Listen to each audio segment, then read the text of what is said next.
स्वागत है आप सभी का आपके अपने चैनल टेट सीटेट स्टडी में।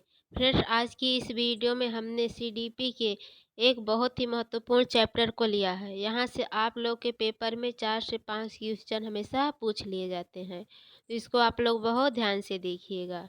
और अगर अभी तक आप लोगों ने चैनल को सब्सक्राइब नहीं किया है तो हमारे चैनल को सब्सक्राइब कर लीजिए और बेल आइकन को प्रेस करिए ताकि हमारे आने वाली वीडियो की नोटिफिकेशन तुरंत ही आप लोगों के पास तक पहुंच सके। तो आज की क्लास हम लोग स्टार्ट करते हैं। पावलोव। तो पावलोव कहाँ के मनोवैज्ञानिक थे? पावलोव रूस के मनोवैज्ञानिक थे। जैसे थार्नडाइक अमेरिका के थे, जीन पियाजे स्विट्जरलैंड के थे, कोहलबर्ग अमेरिका के थे, उसी प्रकार से पावलोव रूस के मनोवैज्ञानिक थे। इन्होंने कुत्ते की लार ग्रंथि पर प्रयोग किया और उसकी पाचन क्रिया पर शोध किया। इन्हें अनुबंधन का जनक भी कहा जाता है। तो अगर पूछ लिया जाए क्वेश्चन में कि अनुबंधन का जनक किसे कहा जाता है, तो अनुबंधन का जनक पावलोव को कहा जाता है।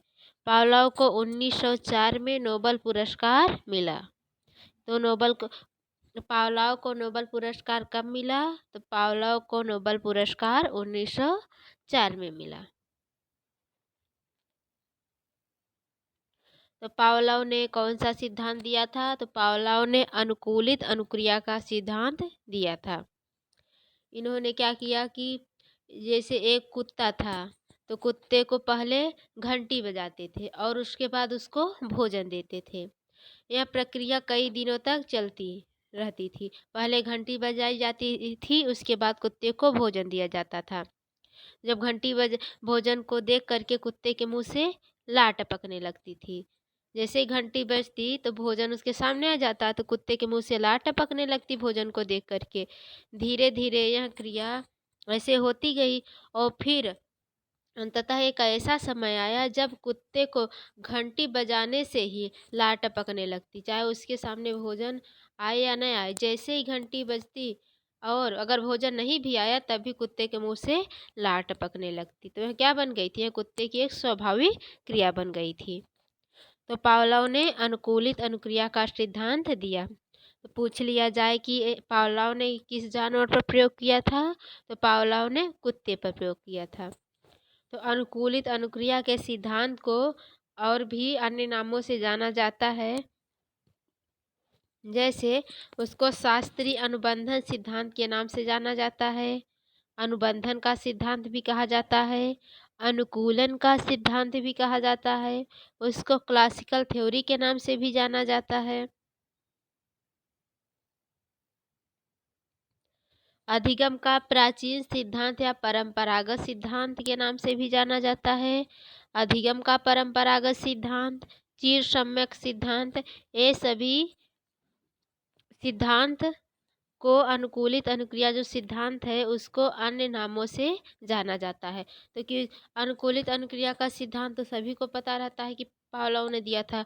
बाकी अगर दे दिया कि अनुकूलन का सिद्धांत किसने दिया था या शास्त्रीय अनुबंधन का सिद्धांत किसने दिया था, तो बच्चे वहाँ पर कंफ्यूज हो जाते हैं कि आखिर यह किसने दिया था।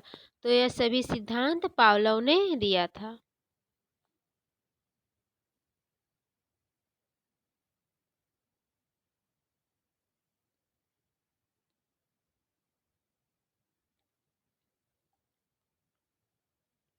देखते हैं अनुबंधन से आशय। तो पुनरावृत्ति के आधार पर निर्मित क्रिया क्या कहलाती है? अनुबंधन कहलाती है। पुनरावृत्ति के आधार पर निर्मित क्रिया अनुबंधन कहलाती है।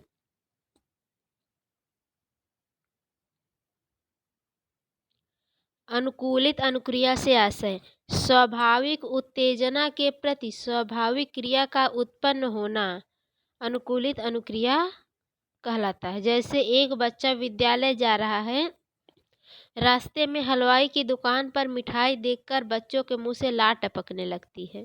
धीरे धीरे यह स्वाभाविक क्रिया बन जाती है। अनुबंधन के उदाहरण हम लोग देख लेते हैं। कक्षा में प्रयोग। जैसे विद्यालय की घंटी बजने पर छात्रों द्वारा अपना बस्ता बंद करना अनुबंधन कहलाता है। जैसे ही घंटी बजी, बच्चे क्या करते हैं, अपना बस्ता बंद कर लेते हैं, उनको कहना नहीं पड़ता है। तो यह क्या कहता है, यह अनुबंधन कहलाता है। और मंदिर के सामने से निकलने पर सर का झुक जाना, जैसे मंदिर के सामने से अगर लोग निकलते हैं तो अपने आप उनका सिर वहाँ पे झुक जाता है। तो यह रहा आज की इस क्लास में हमने पावलोव के सिद्धांत को देखा। फ्रेंड्स, अगर आप लोगों को हमारी वीडियो अच्छी लगी हो तो हमारी वीडियो को लाइक करिए और हमारे चैनल को सब्सक्राइब करिए। और अगर अभी तक आप लोगों ने हमारी पुरानी वीडियो को नहीं देखा है तो प्लेलिस्ट में जा कर के पुरानी वीडियो को भी आप लोग देख सकते हैं।